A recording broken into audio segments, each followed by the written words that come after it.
Students, एक बार फिर से स्वागत है आपका सोशियोलॉजी की क्लास में। स्टूडेंट्स, आज हम जो महत्वपूर्ण टॉपिक पढ़ने जा रहे हैं वो है अनुसूची या शेड्यूल। स्टूडेंट, इससे पहले मैंने आपको प्रश्नावली टॉपिक पढ़ाया था, अर्थात हम प्रश्नावली का अध्ययन कर चुके हैं।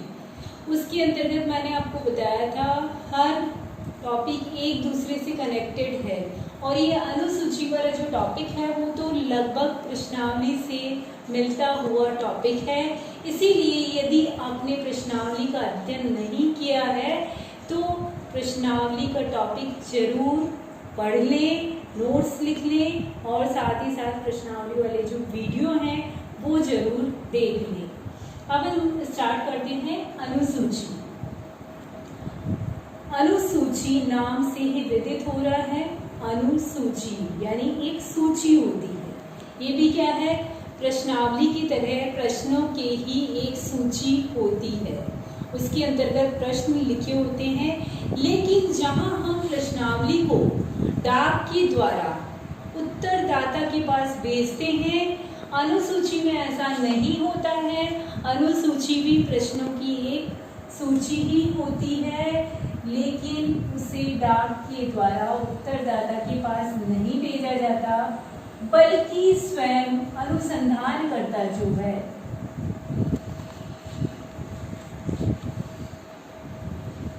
उत्तरदाता के पास जाता है और प्रश्न पूछकर बढ़ता जाता है। यानी अनुसूची के अंतर्गत क्या है, अनुसूची भी प्रश्नों की एक सूची होती है जिसे अनुसंधानकर्ता उत्तरदाता से प्रश्न पूछता जाता है और उसमें हाथों हाथ उन प्रश्नों के उत्तर को भरता रहता है। यानी जो सामाजिक अनुसंधान किया जा रहा है, जिस विषय का अध्ययन किया जा रहा है, उस विषय से संबंधित अनुसूची के अंतर्गत प्रश्न होते हैं और वो प्रश्न अनुसंधानकर्ता स्वयं क्षेत्र में जाता है, उत्तरदाता से पूछता है और पढ़ता जाता है। इसकी एक महत्वपूर्ण खासियत या विशेषता ये भी होती है कि अनुसूची का प्रयोग जो है वो छोटे क्षेत्रों के लिए किया जाता है। क्यों किया जाता है छोटे क्षेत्रों के लिए या कम फैले हुए क्षेत्रों के लिए? इसलिए किया जाता है क्योंकि इसके अंतर्गत अनुसंधानकर्ता को स्वयं जाकर प्रश्न पूछकर लिखने होते हैं।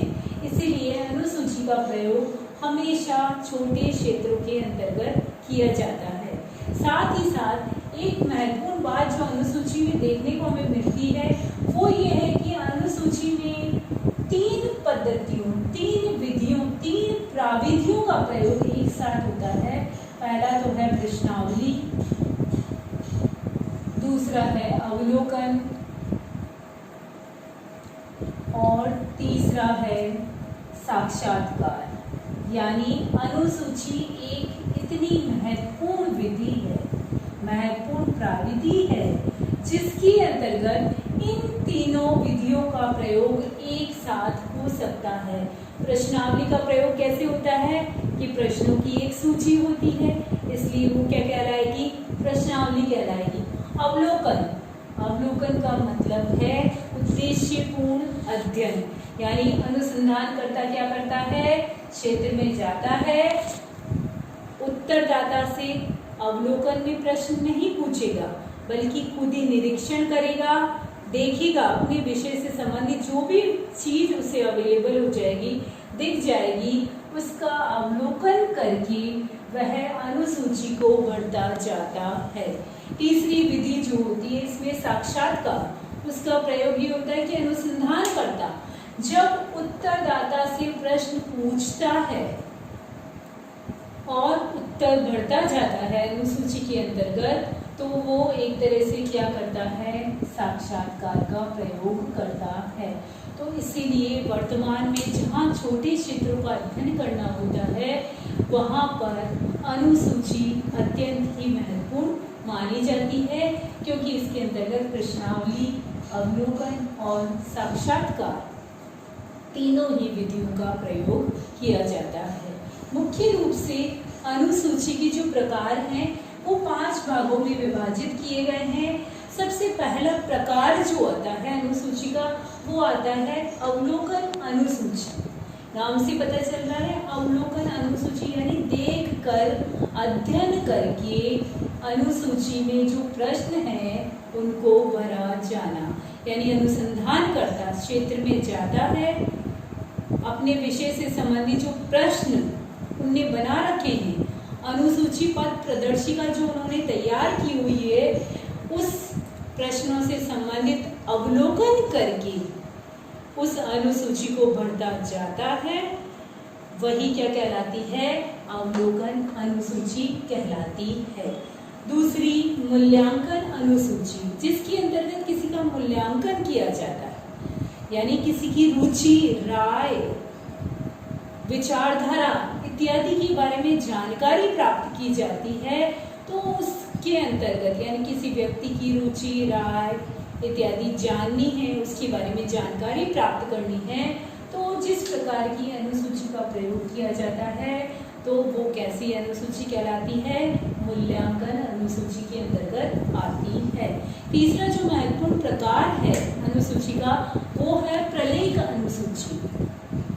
प्रलेख अनुसूची जिसमें प्रलेखों के अंतर्गत प्रलेख के रूप में हमें अध्ययन करने को मिलता है विषय से संबंधित, जैसे जीवन, इतिहास, आत्मकथाएं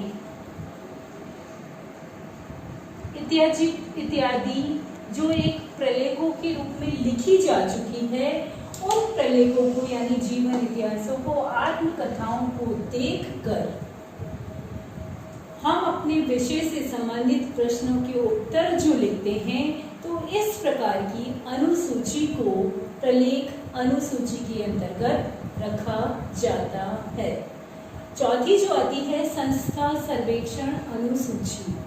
यदि किसी संस्था का सर्वेक्षण करना है, कोई संस्था है, किसी भी रूप में ले सकते हैं उस संस्था को, तो वो संस्था जो है उसका अध्ययन करना है, यानी किसी संस्था की सामाजिक और आर्थिक समस्याएं हैं, ये बाह्य भी हो सकती है और आंतरिक भी हो सकती है। किसी संस्था की सामाजिक और आर्थिक समस्याएं जो हैं आंतरिक और बाह्य, उन संस्था की आर्थिक सामाजिक समस्याओं को जानने के लिए जिस प्रकार की अनुसूची का प्रयोग किया जाता है उसे कहा जाता है संस्था सर्वेक्षण अनुसूची।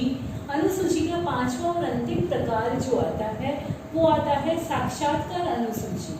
साक्षात्कार का प्रयोग हो रहा है और अनुसूची तो है ही है, यानी अनुसंधानकर्ता जो है क्षेत्र में जा रहा है, प्रश्न पूछ रहा है, विषय से संबंधित जो भी प्रश्न उसके पास रखे हुए हैं वो पूछकर अध्ययन करके अनुसूची के अंतर्गत बढ़ता जा रहा है। तो इस प्रकार की अनुसूची को कौन सी अनुसूची कहा गया है, साक्षात्कार अनुसूची कहा गया है। तो इस रूप में अनुसूची की जो पांचों प्रकार है वो अत्यंत ही महत्वपूर्ण माने जाते हैं।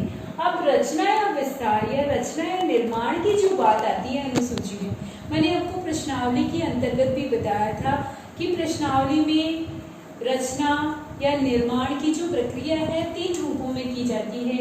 एक तो अध्ययन की समस्या के रूप में, दूसरी जो है प्रश्नों की प्रकृति के रूप में,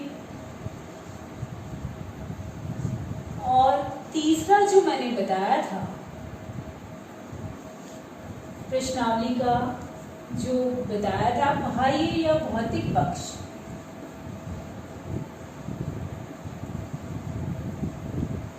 तो अनुसूची का निर्माण करते समय में स्टूडेंट्स हमें इन्हीं तीनों चीजों का ध्यान रखना आवश्यक है कि हमारे अध्ययन की जो समस्या है वो क्या है, उसको ध्यान में रखकर ही अनुसूची से संबंधित प्रश्नों का निर्माण करना होता है। प्रश्नों की प्रकृति कैसी होगी, प्रश्न सरल होंगे, विशिष्ट होंगे, छोटे होंगे, साथ ही साथ संक्षिप्त उत्तर वाले होंगे, यानी हाँ या नहीं इस प्रकार के उत्तर वाले प्रश्नों का सम्मिलन जिस प्रकार से हमने प्रश्नावली में किया था वही बिल्कुल रचना या निर्माण करते समय हम अनुसूची के अंतर्गत भी ध्यान रखेंगे। और बाह्य या भौतिक पक्ष के अंतर्गत मैंने आपको बताया था कि जो बाह्य आकार या भौतिक पक्ष होता है, प्रश्नावली में हमने पढ़ा था कि 8x12 या 9x11 का आकार होना चाहिए, किंतु अनुसूची का आकार जो है, बाह्य भौतिक पक्ष जो है 8 इंच × 11 इंच का होना चाहिए। भौतिक पक्ष के अंतर्गत वही सारी चीजें हमें ध्यान में रखनी है।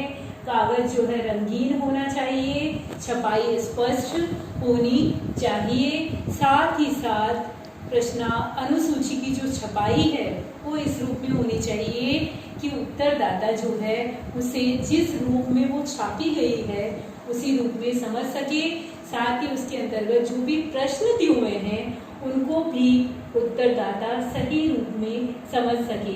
यहाँ पर एक महत्वपूर्ण सुविधा जो है उत्तरदाता के लिए रहती है, क्योंकि अनुसंधानकर्ता जो है स्वयं उत्तरदाता के समक्ष होता है, इसलिए वो भावात्मक सपोर्ट भी कर सकता है। साथ ही साथ वह जो प्रश्न उत्तरदाता उत्तर नहीं देना चाहता है उसके लिए वह उसे उत्साहित करता है। साथ ही साथ अनुसूची का प्रयोग जो है शिक्षित और अशिक्षित दोनों ही प्रकार के उत्तरदाता के लिए किया जा सकता है।